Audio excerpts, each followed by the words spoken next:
sta se poročila že precej v letih. To so bili zelo mirni ljudje, 3 otroke so imeli, Marija, Georg in najmlajši Jozef. In so bili strašno srečni med seboj.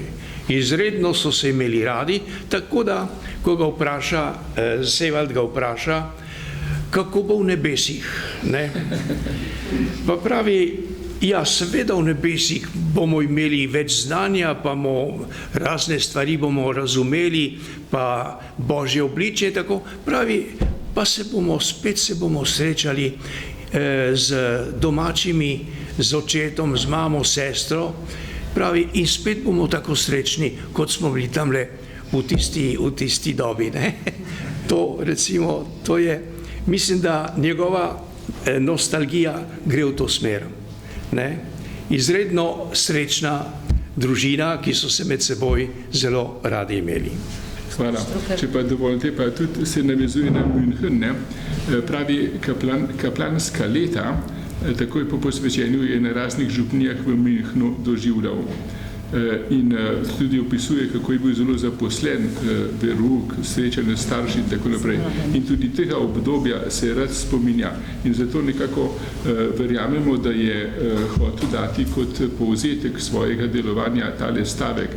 Predvsem sem hotel biti pastir, dušni pastir v vseh oblikah svojega služenja. Tudi kot prefekt, kot učitelj je hotel Kristusovo pastirsko službo opravljati in ljudem služiti.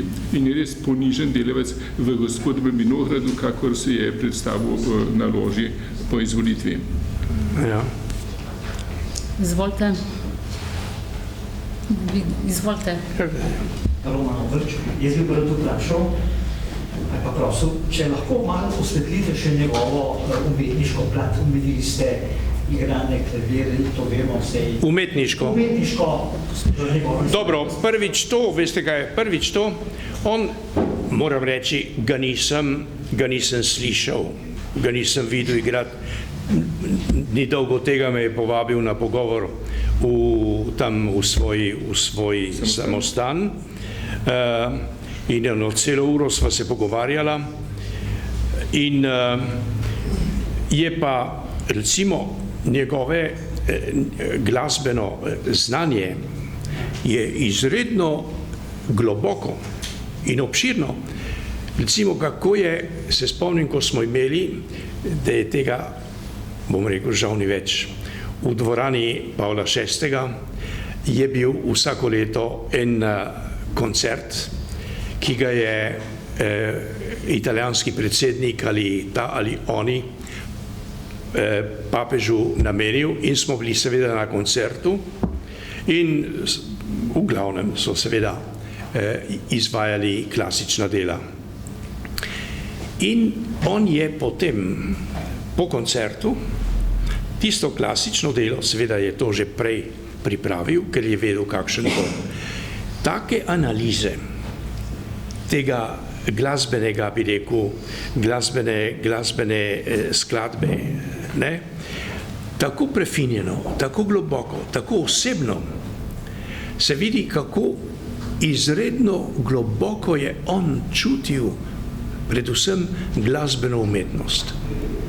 No, bom pa malo indiskreten. Niso mu pa všeč recimo vinjete v Misalu, novem Misalu, ki so od patra Rupnika. In to je enkrat povedal kar mal jezen na eni seji Papeškega sveta za kulturo in rekel, pa glejte, ko imamo v krščanski katoliški tradiciji od srednjega veka naprej take čudovite, dragocene stvari v starih misalih, v starih brevirjih, tele miniature in tako naprej, ne.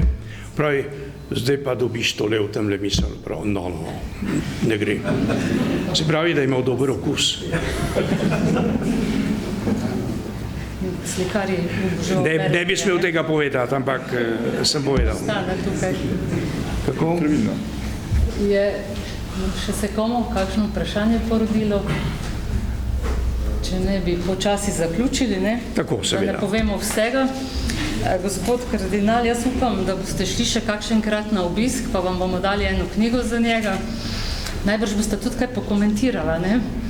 Ja, torej jaz ga lahko srečam, kadar hočem, veste kaj, on gre po 4. uri z enim, torej, majhen avto, bele barve, 4-sedežen, majhen na elektriko, tako da v vatikanskih vrtovih ne brni, ni tega brnenja, in ga od samostana peljejo do Lurške votline, tam on izstopi, naredi par korakov, hodi zelo težko, že zelo težko.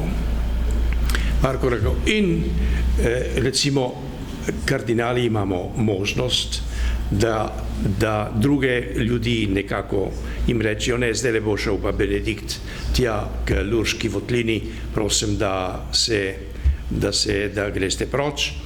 Kardinalom pa je dovoljeno in če hočem, ga srečam in on da ustavi avto in se malo pogovorimo, ali pa, ko je že tam pri Lurški votlini, če sem ravno tam, seveda malo preračunano, ne, jasno, da vem, kdaj ga bom srečal, kdaj ga pa ne bom, ne.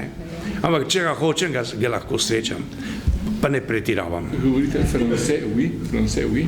Kako? V francoščini français, oui, italijansko? Oui, kva? Tukaj ga vpraša, ali ste se pogovarjala z Dolibakom v francoščini, on odgovori français, oui. Zdaj pa jaz pa se vprašam, v kakšnem jeziku vi pa govorite? Italijansko. Dobro. Dele, veste, on torej, spontano govorimo, veste, spontan jezik v Vatikanu je italijanščina. On je prišel sicer recimo v Rim, ko ni znal italijansko in je govoril latinsko. Latinščina mu brezhibno teče še danes, ne? In, to je v knjigi, ne? Ja, to je v knjigi in potem ampak perfektno govori italijansko, tekoče, brez iskanja besed ali kaj takega, to je veselje ga poslušati. Če jaz lahko tudi dodam, zdaj ste me spomnili, zelo hudomušen se tudi pokaže v tej knjigi, ne? In ravno na vprašanje, ko ste govorili, ko ste prišli v Vatikan, ste že govorili italijansko, reče, ne, sem se učil sproti ob delu, sem govoril latinsko, pa reče, novinar ga vpraša, ja, pa so vas razumeli, pa reče, ja, takrat je bilo to čisto običajno, so vsi še govorili latinsko. In zaključi. Veste, no ja, v redu. Ja. Tako. Jaz se vam vsem zahvaljujem, predvsem vama, res, da sta delila z nami to. Naj tudi povem, da je knjiga od danes naprej tudi v slovenskem jeziku na voljo v elektronski obliki, kot je zjutraj zvedel gospod Štrukelj od avtorja Zevalda. Na Amazonu so začeli danes prodajo in komaj dohajajo odpošiljanje pošte, ne? Komaj dohajajo slediti naročilom, tako da upam, da bo tudi v Sloveniji tako. Hvala lepa. Hvala vam. Prosim.